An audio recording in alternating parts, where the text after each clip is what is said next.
Find the sum of the shaded fractions of the given figures. Shade చేయబడిన fraction యొక్క మొత్తం ఎంత, shade చేయబడిన ఫ్రాక్షన్స్ యొక్క మొత్తం ఎంత అని అడుగుతున్నాడు. ఫస్ట్ ఇక్కడ ఫస్ట్ ఫిగర్ యొక్క ఫ్రాక్షన్ చూద్దాం. డినామినేటర్లో టోటల్ ఈక్వల్ పార్ట్స్ రాయాలి. 1 2 3 4 5 6. డినామినేటర్లో మొత్తం ఈక్వల్ పార్ట్స్ ఎన్ని ఉన్నాయి? 6 ఉన్నాయి. దీనిలో షేడ్ చేయబడిన పార్ట్ ఎంత? 1 2 2/6. ఈ సెకండ్ ఫిగర్లో మొత్తం ఈక్వల్ పార్ట్స్ ఎన్ని ఉన్నాయి? 1 2 3 4 5 6 7 8 9 10 11 12 13 14 ఉన్నాయి. డినామినేటర్లో ఎన్ని ఈక్వల్ పార్ట్స్ ఉన్నాయి? 14 ఈక్వల్ పార్ట్స్ ఉన్నాయి. ఇందులో షేడ్ చేయబడిన పార్ట్స్ చూడండి. 1 2 3 4 5 6 7. ఫస్ట్ ఫిగర్ యొక్క ఫ్రాక్షన్ ఎంత? 2/6. సెకండ్ ఫిగర్ యొక్క ఫ్రాక్షన్ 7/14. వీడేం అడుగుతున్నాడంటే సమ్ అడుగుతున్నాడు. సమ్ అంటే ఏం చేయాలి? సమ్ అంటే ఎడిషన్ చేయాలి. సొల్యూషన్ చూద్దాం. సమ్ అంటే ఎడిషన్ చేయాలన్నమాట. 2/6 plus 7/14. Next LCM of 6 and 14. LCM of 6 and 14. ఇప్పుడు చూసినట్లయితే LCM ఆఫ్ 6 and 14కి మనం ఎలా చేస్తాము? 6, 14 తీసుకుంటాం.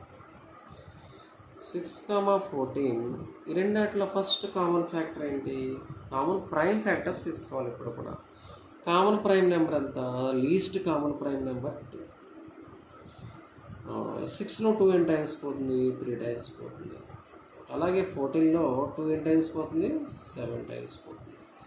ఇప్పుడు ఈ రెండాటిలో కామన్గా పోయే ఫ్యాక్టర్ ఏమైనా ఉందా? లేదు. కాబట్టి వీటి యొక్క మల్టిప్లికేషనే మనకు ఎల్సిఎం అవుతుంది. ఏమవుతుంది?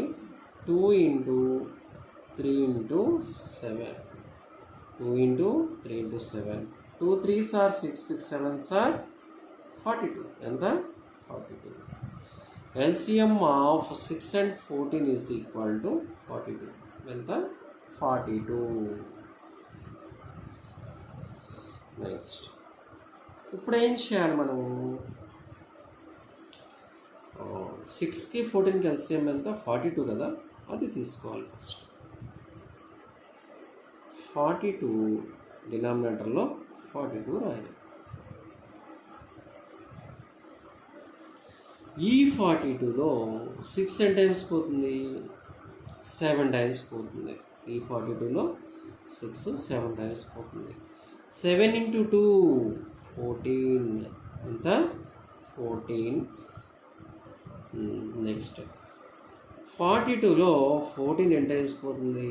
3 టైమ్స్ పోతుంది. 42లో 14 3 టైమ్స్ పోతుంది. 3 × 7 21. 3 × 7 21. Next that is equal to 14 + 21. 4 + 1 ఎంత? 5. నెక్స్ట్ 1 + 2 ఎంత? 3. 35/42. అప్పుడు ఈ రెండాటిలో కామన్గా పోయే నెంబర్ ఏమైనా ఉందో అని చూసుకోవాలి. 35 మనం ఏమని రాయొచ్చు?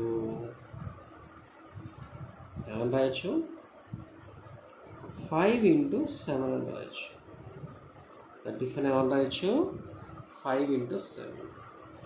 42 ఏమని రాయొచ్చు అంటే 6 × 7. 6 × 7. ఇప్పుడు మనం కామన్ ఫ్యాక్టర్ ఏమైనా ఉన్నాయో చూసుకోవాలి. 7 7. ఈ రెండు క్యాన్సిలేషన్ చేసినట్లయితే ఇంకేం మిగులుతుంది? 5/6. ఎంత? 5/6. ఇక్కడ ఆప్షన్స్ చూసినట్లయితే A 2/3 ఇచ్చాడు, B 5/6 ఇచ్చాడు, C 3/4 ఇచ్చాడు. ఆప్షన్స్ చూసినట్లయితే A 2/3, B value 5/6, C value 3/4, D value 7/6 ఇచ్చాడు. ఆప్షన్ ఏది? ఇక్కడ 5/6 వచ్చింది కాబట్టి ఆప్షన్ B. ఆన్సర్ ఎంత? Option B. ఆన్సర్ ఎంత?